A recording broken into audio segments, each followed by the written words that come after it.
All right, so let's talk Ayurveda, and today we are going to focus on the Vata Dosha. So there are three doshas. We have all three within our bodies, but we may have ones that go in and out of dominance, or we may have one or two that are very dominant our entire lives. What we're going to mainly focus on in this series is what does it look like when these go out of balance due to burnout or stress. So, Vata, our first dosha, is made of air and ether. So all of these have natural elements in them. So that's kind of how we conceptualize these. So Vata, air, very movable, obviously invisible, and ether, which is really space. It's kind of the space between things. So the space right now between my hands that have nothing in between them. Space and air. What do we know about space and air? Well, you kind of have to fill it with things.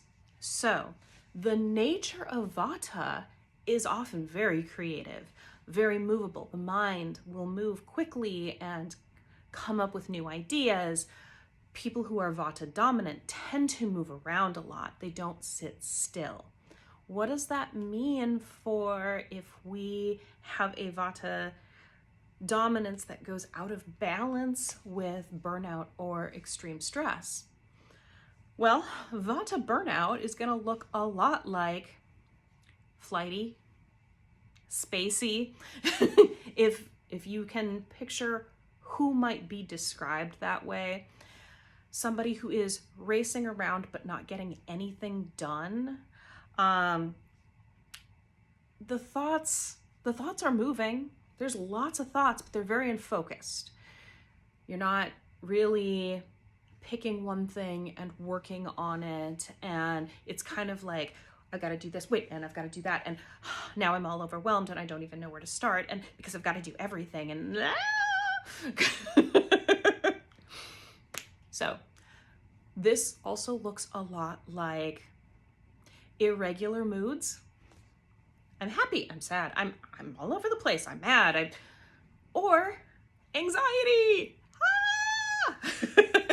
So if this is what you look like when you are feeling burnt out, just kind of all over the place, can't focus, can't get anything done, feels like you're just running in circles and you don't know what's happening, very likely you have a Vata imbalance going on. So how do we deal with something that maybe is airy and spacey and get it to simmer down? Well, we have to add the opposite to it. So something that's light, fluffy. We want to make it a little bit heavy. So simple things that you can do.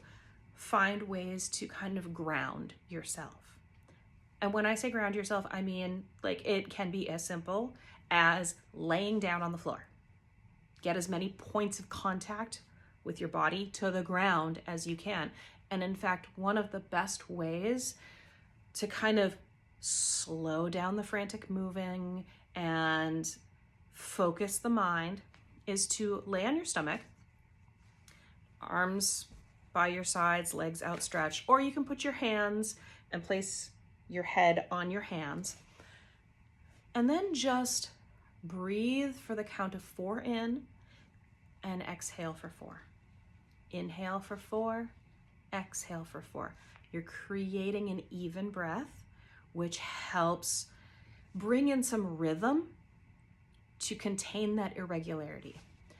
Focus on the feeling of your stomach pressing against the ground as you are inhaling and exhaling, so that you're really noticing that there's a lot of contact.